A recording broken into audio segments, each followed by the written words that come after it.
Bueno, gracias. Disculpen, siempre algún detalle técnico queda en el camino. Muchas gracias por estar en Argentina Productiva.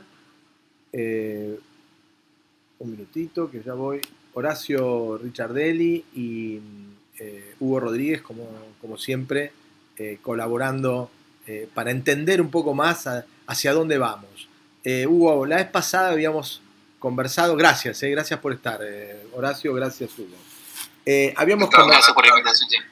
habíamos comenzado a conversar sobre hacia dónde íbamos, ¿no? Y ahora me gustaría concretar, estuvimos hablando un montón de tiempo y bueno, es difícil llegar a conclusiones. Hugo tenía una presentación muy completa, la podemos seguir viendo si a vos te parece, Hugo, me mandaste muchísima información. ¿Cómo podemos entender hacia dónde vamos y cuál es el paraguas, ¿no? de la seguridad, que es el tema de Hugo y es lo que en general hablamos cuando lo convocamos? ¿Hasta dónde se llega en esta seguridad económica, en esta seguridad geopolítica, ¿no? ¿Cómo se construye esto con los datos que tenés, ¿no? Sí, habíamos visto en la oportunidad anterior que había una intención bastante marcada por parte de la conducción política de la Argentina de ir desplazando a las fuerzas de seguridad nacional, ¿no? De irlas menospreciando, de irlas disminuyendo. Y eso lo habíamos visto concretamente con gráficos que publica el Ministerio de Defensa en torno a la cantidad de personal y dijimos, bueno, si esta tendencia sigue y si el gasto militar en el espacio presupuestario que tiene sigue con este achicamiento, íbamos a llegar en los próximos 8 años, en el año 2029, a no tener más fuerzas armadas, ¿no? Así tuvimos algún comentario sobre el FONDEF, el Fondo Nacional para la Defensa, un fondo especialmente creado por el Congreso de la Nación para el recupero del material armamentístico y maquinarias de las tres fuerzas. Y bueno, muchas repercusiones del video anterior que hemos hecho me puntualizaban esto, que por qué no tuvimos en cuenta el FONDEF. Por lo tanto, hice una pequeña presentación donde abordamos de lleno el FONDEF y donde abordamos también algo que seguramente Horacio le va a poder agregar muchísimo más datos del que yo tengo, que es el tema de los salarios de las Fuerzas Armadas, que realmente son de pobreza, ¿no? A mí me llegaron ya críticas de parte de una persona de un funcionario bastante cercano a la cartera sobre publicar estas cosas, digamos, pero es real, es otra forma de desalentar la profesión militar y de desalentar el sistema de defensa argentino, ¿no?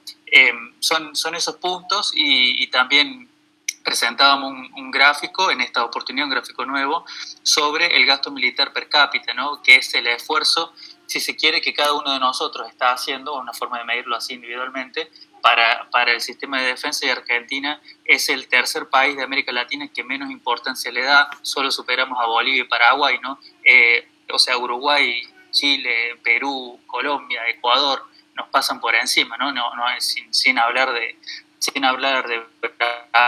Brasil, y en una comparación más amplia en el espectro de potencias mundiales, el mismo Israel, ¿no? Que es un estado pequeño, Estados Unidos, todos le dan una importancia que yo marco allí, que no tiene que ver con la ideología, es decir, no importa si son de izquierda, si son de derecha, si son capitalistas, si son imperialistas o si son antisistemas, todos le dan importancia al sistema de defensa, porque sin el sistema de defensa no hay proyecto, y nosotros somos los únicos que tiramos esto para abajo. No sé si quieren que veamos unos gráficos, Vale, ahí sí, claro, lo por tengo que supuesto. compartir. Métele.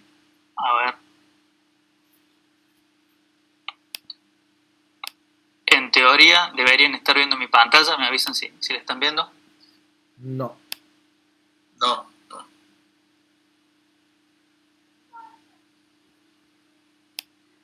Allí. No.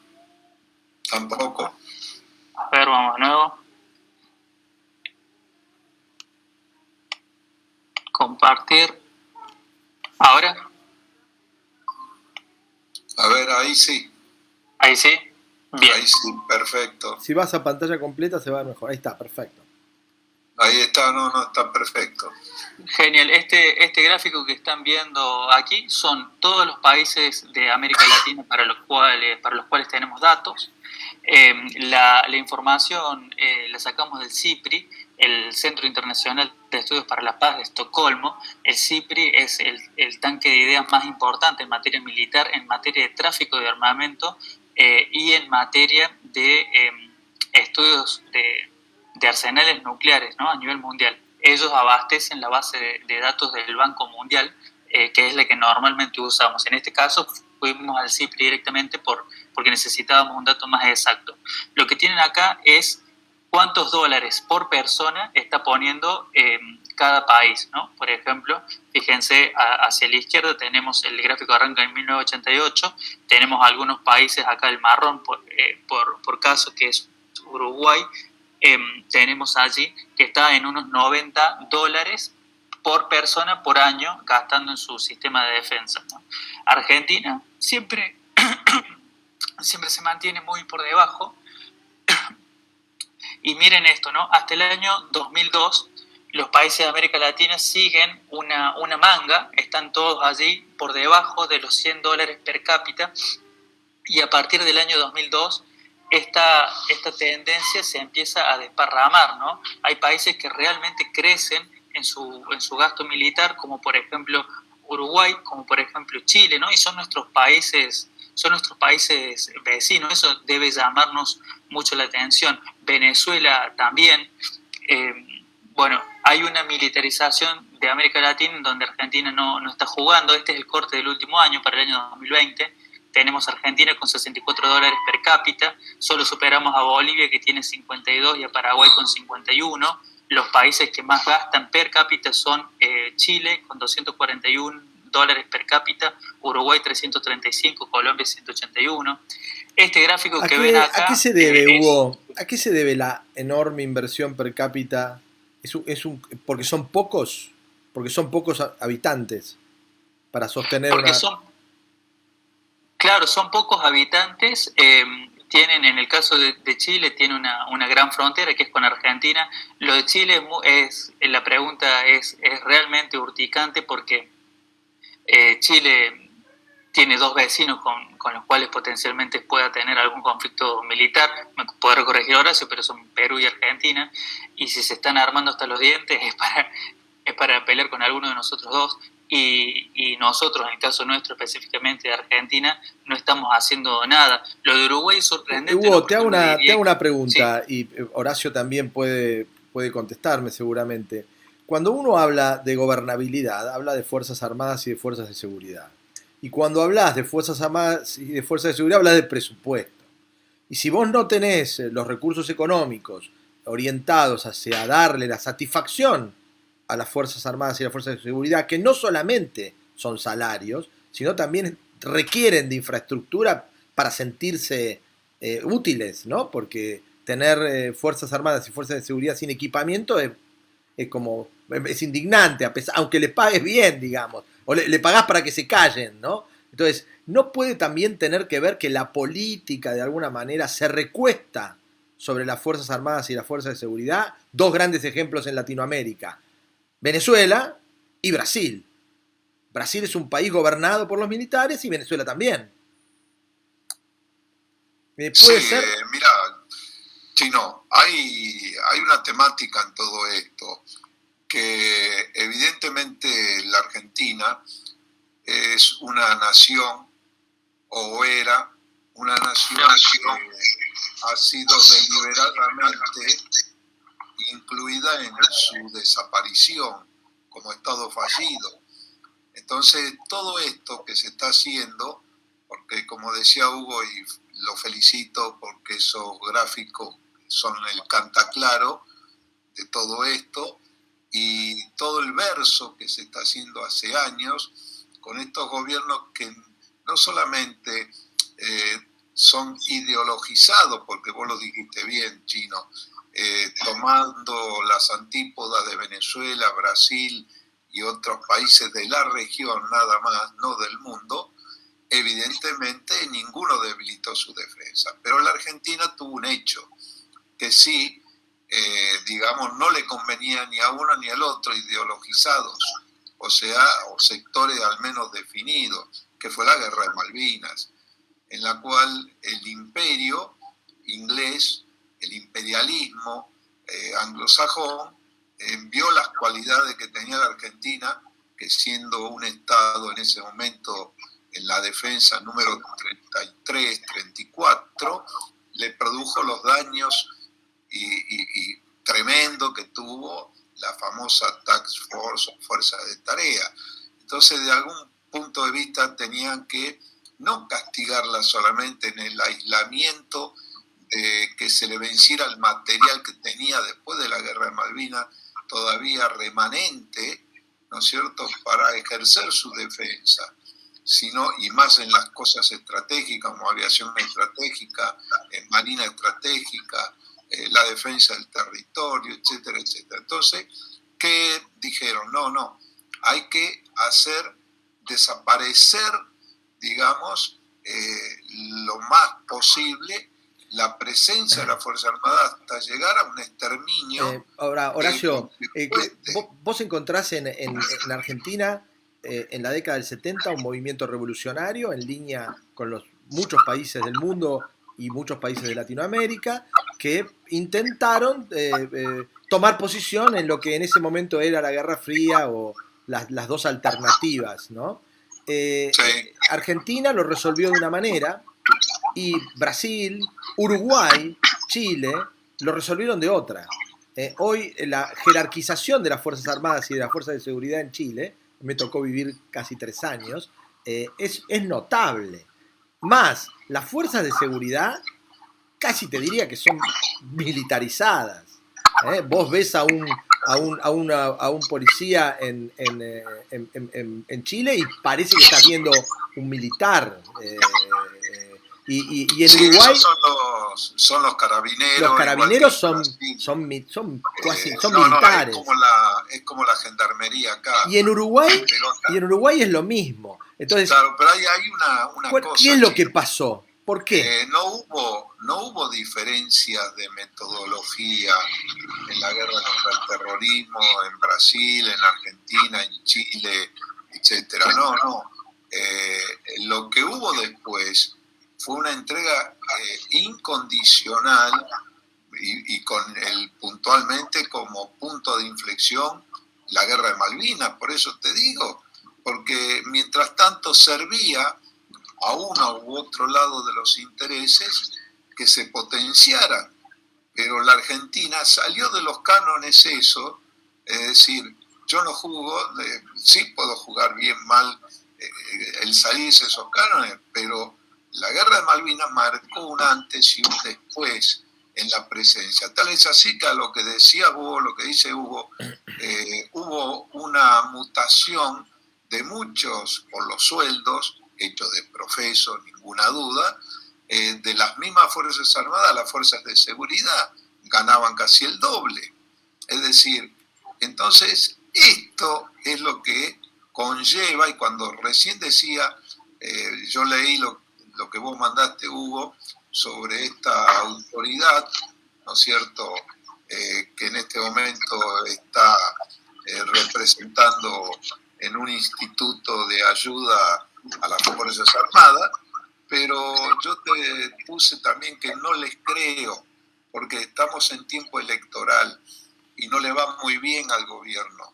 Es decir, pese a todo, el apoyo internacional de todos estos grupos, la ideologización, todo, no le va muy bien. Entonces, la familia militar uniformada, más que militar, porque en la fuerza de seguridad, la fuerza militarizada, las policías federales, etcétera, etcétera, digamos, es un apreciable caudal de votos. Pero vamos solamente a la de la Fuerza Armada. Estamos hablando de un potencial de entre familiares, conocidos, más de 2 millones de probables votos. Horacio, ¿por qué los uniformados y las familias y los simpatizantes de los uniformados no se expresan políticamente? No, es cierto. no se expresan por, primero, el que está en actividad no puede, por reglamentación militar, ¿no es cierto? Ley militar no puede. Una vez retirado, sí, si no yo no podría estar haciendo lo que hago hace muchos años. Pero la familia también sufre el castigo. Ha pasado casos que hablaron esposas de militares en actividad y lo dieron retirado, de baja o lo que le correspondía, de acuerdo a los años de servicio, de las instituciones, porque una esposa habló. O sea, está ese independientemente de ese tipo de persecución, tenemos un amigo en común que se enoja conmigo cuando yo hablo de la sindicalización de las fuerzas, de los uniformados en general, ¿no? Porque dice, eso son cosas de suboficiales. Los suboficiales siempre tuvieron esa bandera de buscar la sindicalización, ¿no? Pero un secretario general de los uniformados sería obviamente que sería pérdida de poder natural del mando, sin ninguna duda, pero ayudaría a todas estas cosas, especialmente por su permanencia, porque es una actividad que depende de la voluntad de los uniformados en actividad y retirados, y no de los que están en cargo, porque el que se tiene que hacer cargo de los intereses de los uniformados es el superior, y el superior no lo hace. Claro, no, quiero aclarar eso. Es decir, no es propiedad específica de los suboficiales, no es así. Lo que los suboficiales, por representar, digamos, dentro de la matriz disciplinaria de la Fuerza Armada, los eslabones más, digamos, consustanciados con el accionar que el del oficial, aunque en ciertas actividades el oficial también tiene, ¿no es cierto?, una operatividad invalorable, pero en mayoría y demás. ¿Cuál es el problema? Que los jefes no toman, digamos, responsabilidad como debía y como era antes. Es decir, uno que ha sido jefe de muchos oficiales, suboficiales, soldados, es decir, que no le fueran a tocar mal tocado un personal porque lo defendía a muerte. Se defendían a muerte en la cobertura de la obra social. Es decir, parte de inherente del mando era también el bienestar, no solamente moral, sino el bienestar en la salud, en la educación, o sea, en todo aquello que hace a la función de que el soldado rinda lo mejor posible, ¿no es cierto?, en una situación como hemos tenido. Hugo, tengo una pregunta para intentar volver de nuevo a la presentación, pues siempre, viste, quedamos en el camino. Cuando conversamos sobre todo esto, siempre nos podemos, la pregunta por delante es, ¿para qué sirven las Fuerzas Armadas? Las fuerzas de seguridad queda más claro, pero ¿para qué sirven las Fuerzas Armadas con un país que no tiene ninguna capacidad de respuesta y, entre comillas, increíblemente, ninguna hipótesis de conflicto? Vos cuando hablabas de Chile decías, los chilenos tienen claro que tienen 2 hipótesis de conflicto cercanas. Nosotros creemos que no tenemos ninguna hipótesis de conflicto. Entonces, ¿se puede vivir sin Fuerzas Armadas? 80.000, 94 son 80.000 personas. Tampoco es una bestialidad. Yo creo que no. En el caso de lo que es la teoría política contemporánea, ¿no? Weber define al Estado de una manera tan brutal que nosotros acá en Córdoba la vivimos un 3 y 4 de diciembre hace unos años. Él dice, el Estado es el monopolio de la fuerza, es el monopolio de la violencia, ¿no? O sea, refiriéndose a que lo que él dice, que es muy difícil de entender, que esa es la definición de Estado que da el politólogo más importante de los últimos 200 años, dice, si vos no tenés fuerza, si no tenés la posibilidad de ejercer la fuerza sobre los otros, se cae el Estado. Eso te dice el politólogo, digamos, más de centroizquierda que hay. Entonces, en Córdoba nos pasó que se acuarteló la policía y el Estado Nacional estuvo ausente, y vivimos esos días, que fueron 3, 4 y 5 de diciembre, donde se cayó todo el sistema. No había hospitales, no había escuelas, no había seguridad, salía la gente con armas a las calles del centro. Era una película de terror, digamos, ¿no? Yo me acuerdo, vivía en el centro y me despertó mi pareja a 3 de la mañana, había un tipo con un arma larga al lado del auto mío.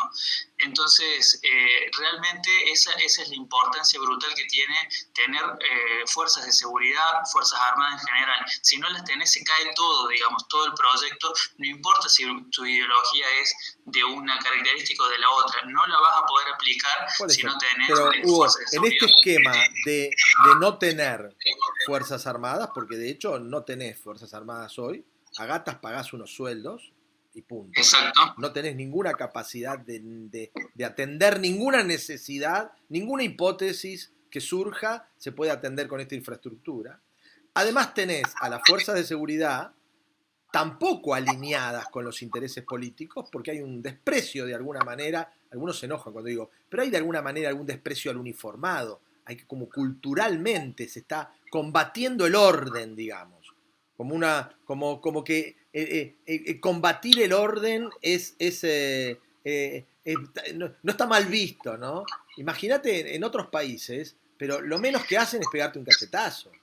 O sea, acá es normal que alguien se ponga frente a un uniformado y trate de ejercer su poder, digamos, como ciudadano. Eso no existe en casi ningún lugar del mundo. Entonces, ¿cómo se sostiene un país que tiene esta consideración sobre las personas que garantizan la seguridad interna y externa del país? ¿Cómo se sostiene? Para mí es como si hubiésemos tenido un enorme periodo de suerte, ¿no? Es como dormir con las ventanas y la puerta abierta sin llave y bueno, no te han robado porque no se dieron cuenta, ¿no? Pero en cuanto se den cuenta, te van a vaciar. Yo creo que hemos tenido esa suerte hasta el momento, no sé, Horacio, vos cómo lo ves. Mira, yo siempre, y vos me conocés en los cursos inclusive, yo hablo de lo que sería la defensa integral. Esto lo he presentado en la oportunidad de algún diputado me pedía alguna opinión sobre el tema de defensa. La defensa integral corresponde a la defensa externa, a las Fuerzas Armadas, la fronteriza, sea terrestre, fluvial, marítima, corresponde a las fuerzas de seguridad, aeroportuarias, y la defensa interna corresponde a la Policía Federal, que abarca todo el territorio, y a las policías provinciales. Es integral, porque ¿qué se han dedicado estos personajes siniestros? A destruir, ¿no es cierto? Y dentro de eso, un factor pero preponderante era el CIDE, que era el Servicio de Informaciones del Estado, en la cual fue vaciado de la gente capacitada necesaria. ¿Por qué? Porque un hecho interno puede provocar un hecho externo y toma intervención la Fuerza Armada o viceversa, y toman intervención las provincias. Es decir, no puede estar como cotos de caza como se dio en las leyes de defensa, que la volvieron a modificar los decretos para volverlo otra vez a esta separación. Por eso digo, tiene que ser integral, que era lo que antiguamente, ¿no es cierto?, en un momento se llamó el CONASE, el Consejo Nacional de Seguridad, el Consejo Nacional también de la Defensa. O sea, hubo distintos organismos en los cuales se integraba todo y se volcaba hasta la inteligencia exterior, la inteligencia interior, ¿no es cierto?, en ese conjunto. ¿Por qué? Porque las Fuerzas Armadas tenían que saber también interiormente si en un probable conflicto, recién decía vos, Chino, claro que hace años que venimos diciendo que no hay hipótesis de conflicto. Lo que decir que no hay es negar las evidencias de que existen, porque si tuvimos una guerra, como la de Malvinas, ¿no es cierto? Y tuvimos una guerra interna, ¿cómo no va a haber hipótesis de conflicto? Si ya se produjo. Yendo a los aspectos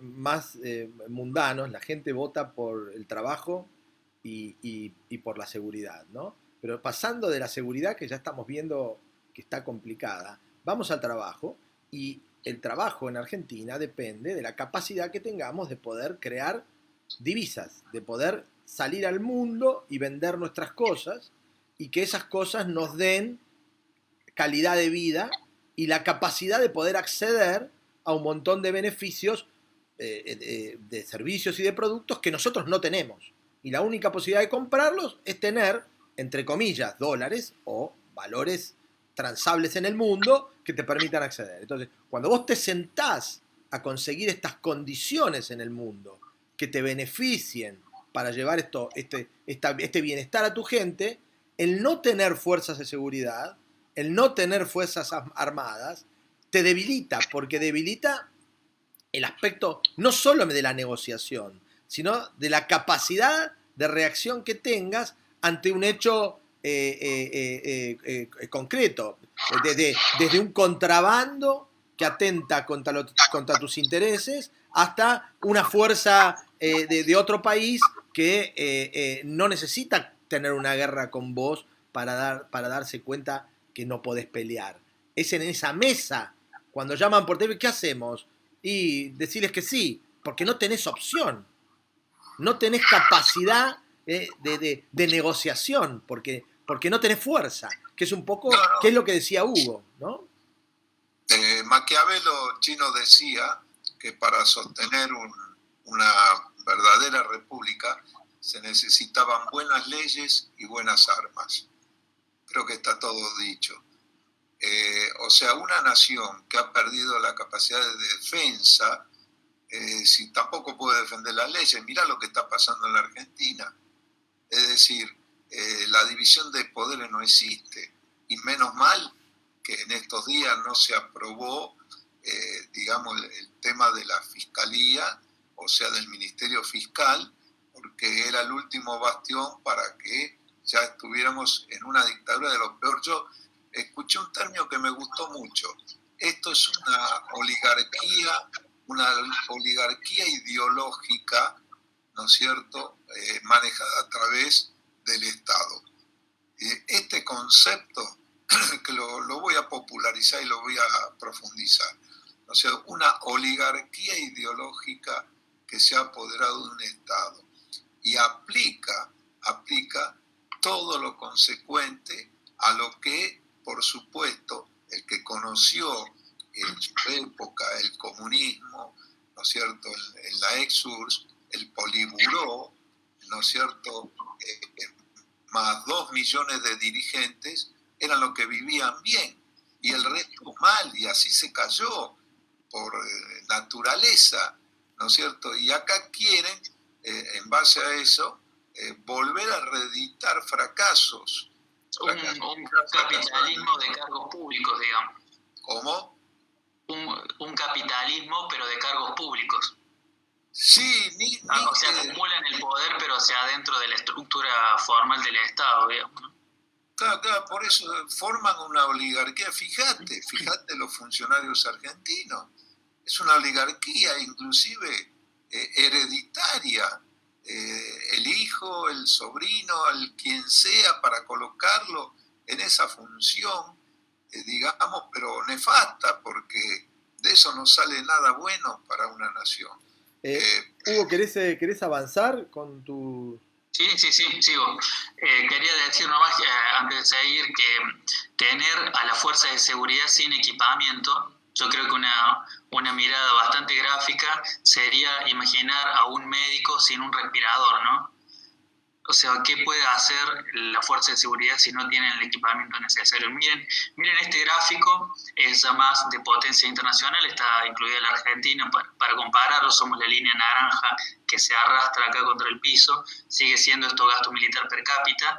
El país que más gasta es uno de los más pequeños del mundo, ¿no? Es Israel, está arriba de los $2.500 per cápita, seguido por Estados Unidos, ¿no? Porque ellos tienen una hipótesis de conflicto que la vemos a diario por la televisión, pero eso viene a demostrar que, porque muchos dicen que Argentina no es un país tan grande o grande en términos de habitantes para tener ese gasto militar. Fíjense este país que es mucho más pequeño, la importancia que le está dando, ¿no?, a sus fuerzas de seguridad. Bueno, los datos de cada uno están acá, repaso rápidamente algunos. $2.351 per cápita Estados Unidos, $2.507 per cápita Israel, $872 Reino Unido, 629 Alemania, 422 Rusia. El FONDEF, que es con lo que nos atacaron después de la charla anterior, el Fondo Nacional de Defensa, para comentarlo, ¿no? Esto hay que preguntárselo al ministro Rossi, es una ley, la ley 27.565, se crea el FONDEF para reequipar a las Fuerzas Armadas, tiene buen mérito. El primer año de ejecución, esto es uno de los incisos de la ley, ¿no? Se tiene que ejecutar en el año 2020, el año pasado, con el 0,35% de todos los ingresos corrientes, es decir, la suma de todos los impuestos que percibe la nación, el 0,35%, que es un número interesante, del año 2020. En el año 2020 no se ejecutó el FONDEF, siendo que un artículo específico de la ley que lo crea lo dice que lo tienen que ejecutar. Para el año 2021 debían presentar el plan anual de inversiones el 31 de marzo de este año. Tampoco se hizo, es decir, que el presupuesto del año 2020 y del año 2021, que suman 0,35 más 0,5, 0,85% de los ingresos nacionales, está sin uso. Sí hay unas notas periodísticas de Agustín Rossi que dice que lo usaría, pero él debía presentarlo en el Congreso el 31 de marzo y no lo ha hecho. Ahí están esos datos, son, como digo, incisos de la misma legislación.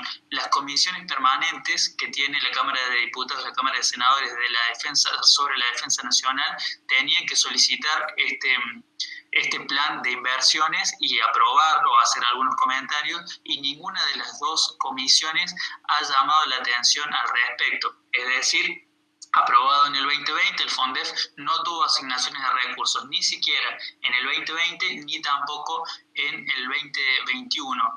Y finalmente, este gráfico, que es el que ha generado mucho revuelo, y me han llegado comentarios por parte de gente que tiene altos cargos en el Ministerio de Defensa, que me agrada que lean nuestros informes o que vean nuestros videos. Básicamente se preguntaban quién está haciendo estos informes. Yo simplemente para decir que estos datos los publican ellos mismos, ¿no? Fíjense, la tercera columna es el sueldo que están percibiendo, dice haber mensual a partir del 1 de mayo del 2021, y acá tienen el escalafón militar. El otro organismo del Estado, en este caso... Hugo, perdón, ¿cuánto es en este momento el sueldo promedio para supervivir en la Argentina? Bien, el mismo INDEC dice que si una familia tipo, las familias tipo en Argentina son de 4 integrantes, percibe menos de 90.000 pesos, está bajo la línea de la pobreza, ¿sí? Eso es lo que marca otro organismo de este mismo Estado Nacional, que es el Instituto Nacional de Estadísticas y Censos. Eso nos plantea que de todo el escalafón militar, en el haber mensual que ellos mismos publican, el mismo Ministerio de Defensa, solo los 4 cargos más altos no son pobres. Y todos los otros cargos que abarcan a más del 90% de la planta total del personal de las Fuerzas Armadas son pobres. O sea, la ecuación es muy simple. Si vos querés ser personal de las Fuerzas Armadas, el Estado te va a premiar con la pobreza, lo que implica también debilitar la estructura familiar, ¿no? Porque miren lo que son los primeros 3 cargos, ¿no? ¿Y tenemos Hugo, ¿quién ocupa ese lugar? ¿Cómo quién ocupa? ¿Quién va a ocupar ese lugar? ¿Quién va a ocupar el lugar cuando esto no funcione? El objetivo no es ocupar el lugar. El objetivo es no tenerlo, porque en algún momento es necesario. Varios pusieron como ejemplo. Hugo dijo, pararon la fuerza de seguridad y Córdoba se incendió. Sí. Claro, pero lo van haciendo como la rana en el fuego. Si vos la rana la pones Pero yo debo ser medio idiota porque no termino de entender. ¿Para qué? ¿Para qué? ¿Para que esto vuele por el aire? Por supuesto, para terminar en una disgregación nacional, cuando vos no tenés la coherencia de la defensa. ¿Quién se beneficia? ¿Cómo vas a salir de tu casa? ¿Cómo vas a vivir? ¿Dónde? ¿Que te van a ir todos al exterior? ¿Se van a ir todos a vivir al exterior? Lo que se van a beneficiar son las grandes potencias que van a echar mano de un sector. No me quiero meter. Vos sabés que yo en algunas cosas no coincido con vos, especialmente en lo que tiene que ver con lo exterior, ¿no? Que bueno, es la gran política, ¿no? Pero localmente. No, perdón. ¿Qué pasó en Yugoslavia? Un estado salieron 5. ¿Cómo que no? Bueno. Es decir, si lo determinan, y más la potencialidad que tiene la Argentina, es decir, no sé por qué decir que no, si las evidencias están. ¿Cuánta la dividieron Alemania en 4 después de la Segunda Guerra? ¿Cuánto? Es decir, los ejemplos abundan. Yo lo que no termino, cuando se divide Alemania en 4, se divide sobre un pueblo derrotado. Acá hay ningún alemán participó directamente de eso. Acá estamos hablando de argentinos. 79. Los interlocutores son argentinos. Acá hay argentinos 79, bailando en la cubierta del Titanic. Sí, en el año 79 yo estuve en Francia me invitaron a conocer un poco lo que era la Fuerza Aérea Francesa, Centro Aeroespacial de Lannion, un montón de cosas. Y tomé confianza con algunos generales del aire. Y ¿sabe lo que me decían después de unos días de entrar en confianza? Dice, ustedes saben que están en la mira de ser divididos. Dice, acá nosotros trabajamos en Europa con una hipótesis que la Argentina va a ser dividida en 4. Que yo después hice un informe a mis autoridades, a mi comandante en jefe, a mis jefes. O sea, no es. Pero, Horacio, ¿vos pensás que alguno de los dirigentes argentinos que manejan el país, políticos, empresarios, sindicalistas, se van a quedar con alguna de esas 4 partes? No les interesa, porque están en otra. Ellos creen que su accionar es nada más que estar en el candelero político, ocupar un cargo, llenarse los bolsillos, ¿no es cierto? Y el resto, la Argentina en manos de Dios. Pero es ridículo, es como quedarte contento porque en el incendio podés prender un cigarrillo. Sí, dice, no, que tenés incendiando la casa y tenés un matafuego chiquito de auto. No, pero tengo un incendio total y digo que bueno, no voy a tener frío. No, por eso esto es lo que no se entiende.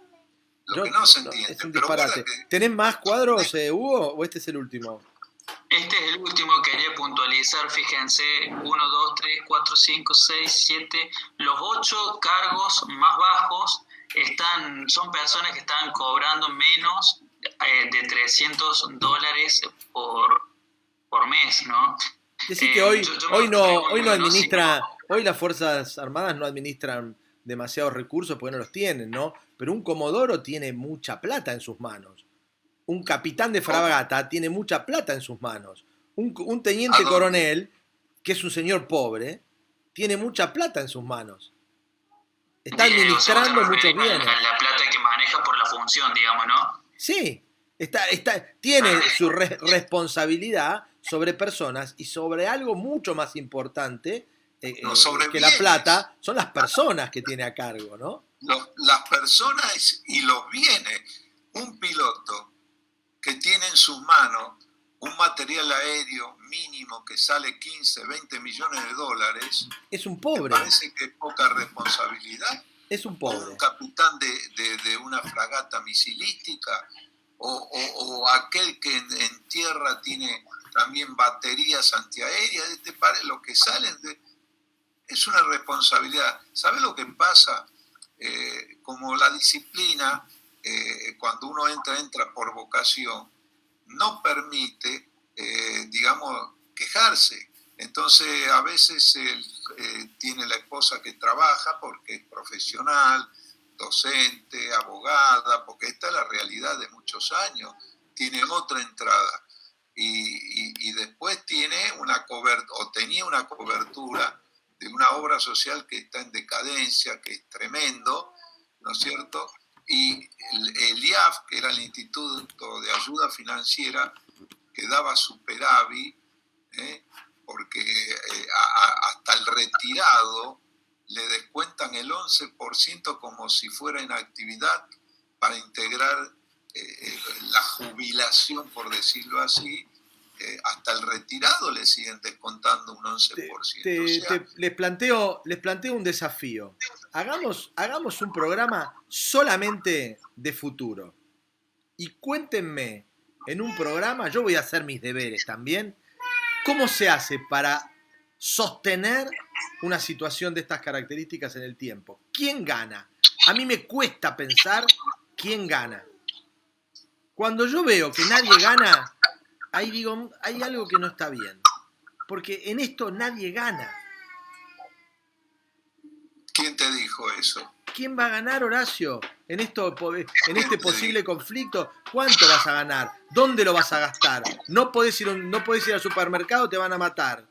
No podés ir a un restaurante, estás encerrado en tu casa todo el día. Pero esa es la habilidad, Chino, que han tenido de predisponer en contra, digamos, vos lo dijiste, no quieren orden, no quieren que una nación se realice, que progrese, es decir, pero no lo saben porque los grandes medios yo me resisto a creer en la maldad. Yo siempre pienso en que en el fondo todo se mueve por intereses, ¿viste?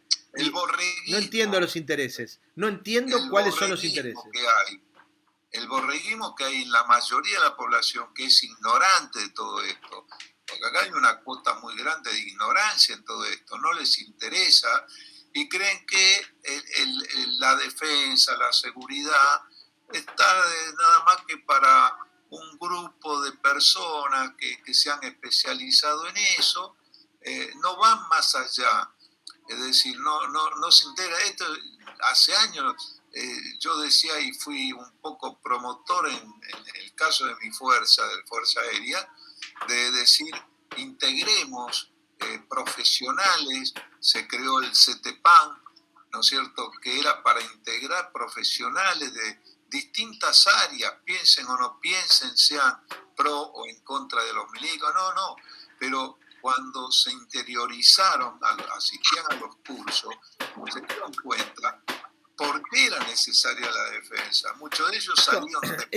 Esto me suena, viste, como vos tenés una persona en tu casa con suerte que te ayuda, que cocina, un pariente, alguien que cocina y te hace la comida o te trae un café y vos todos los días, cada vez que entras, le pegás un cocorrón. Imaginate lo que vas a terminar comiendo. Sí, quería hacer una pregunta muy, muy específica a Horacio. Horacio, frente a un conflicto militar terrestre, por decir alguno, o marítimo, el que se te ocurra, ¿no?, ahora inminente, ¿vos me podrías decir cuál es la primera línea de ataque? ¿Quiénes son los que están acá en este escalafón? Es decir, y para que veamos qué sueldo le estamos pagando nosotros como Estado, como sociedad, a lo que es nuestra primera línea de defensa. Sí, mira, la operatividad mayor está del grado de mayor y equivalente capitán de corbeta y mayor en Fuerza Aérea para abajo. Y más para abajo, más ensancha por las lógicas capacidades. Se perdió lo que era el servicio militar obligatorio, hay voluntarios, pero lo concreto, lo que decía la cifra hoy, 90.000 efectivos, 100.000, es decir, en un extenso territorio, séptima geografía del mundo, es decir, hablando en lo terrestre inclusive, es decir, ¿qué capacidad tenemos? No te hablo en lo aeronaval, que ha sido disminuido, no a consecuencia de la guerra de Malvinas, que se perdió material, sino en los años subsiguientes, que no se tomó en cuenta el reemplazo de los sistemas de armas. Un sistema de armas dura 15, 20 años, 30 como mucho, en la cual vos tenés que ir previendo con 10, 12, 15 años de anticipación que se va a vencer y con qué lo vas a reemplazar, pero eso siempre en base a la hipótesis del conflicto. Por eso, malignamente eliminaron el tener hipótesis de conflicto, porque solo ver que tuvimos una guerra en el Atlántico Sur ya es un motivo de conflicto, y sigue el conflicto, o no. Nos hundieron un submarino estratégico, el único que estaba en funciones. Es decir, no hay aviación estratégica, no hay caza bombardero, no hay... Es decir, esto es la realidad. Por eso hay que tener en cuenta que la pregunta tuya, Hugo, va de, digamos, la mayor utilización de la capacidad operativa del personal se da hasta mayor y hasta en algunos casos vicecomodoro, ya como jefe de escuadrones, en caso aéreo, jefe de unidades operativas, es decir, y a partir de ahí ya para arriba no, es decir, están en lo que se llama el comando, están en los estados mayores, en donde se planifica, donde se hace todo lo que... Pero el grueso está más o menos en esa, digamos, altura de máxima capacidad, aparte por la edad. Por ejemplo, un hombre que ahora le han puesto hace años, no es de ahora, más años de servicio, subir a un avión. Antes llegaba a ponerle a Comodoro, con 36 años todavía 37, lo podía hacer. Ahora llega como con 50, o sea, va mermando las capacidades físicas para estar en operaciones. Encima no hay operatividad, te imaginás, porque antes hasta un jefe de unidad volaba el material que había, que era un comodoro o un brigadier. En el caso de Fuerza Aérea volaba, pero por la edad también estaba en condiciones, porque aparte todos los años tenía que ir a hacer un psicofísico, como mínimo uno, a veces dos. No sé si es complejo. Gracias, gracias Horacio, gracias Hugo, no sé si querés cerrar con algo. Te agradezco la participación. Me parece que la frase es elocuente, ¿no? Bueno, muchas gracias por la oportunidad. No, solo para cerrar esta pantalla, ¿no? Pagar salarios de pobreza es otra forma de desalentar la profesión militar y el sistema de defensa argentino, ¿no? Me llama mucho la atención que no hay trabajo sobre este tema. Puede tener que ver con esto de que los miembros de las Fuerzas Armadas no pueden opinar. Por lo tanto, creo que es muy importante darle difusión a esta conversación que hemos tenido. Y bueno, gracias por la oportunidad. Muchas gracias, Horacio. Excelente, Hugo, te felicito. Como todas las cosas que lo haces con responsabilidad y profundidad en los temas. No hablas por boca de otro. Gracias, excelente. Hugo, gracias, Horacio, un abrazo. Gracias, nos vemos, Chino. Gracias por estar en Argentina Productiva.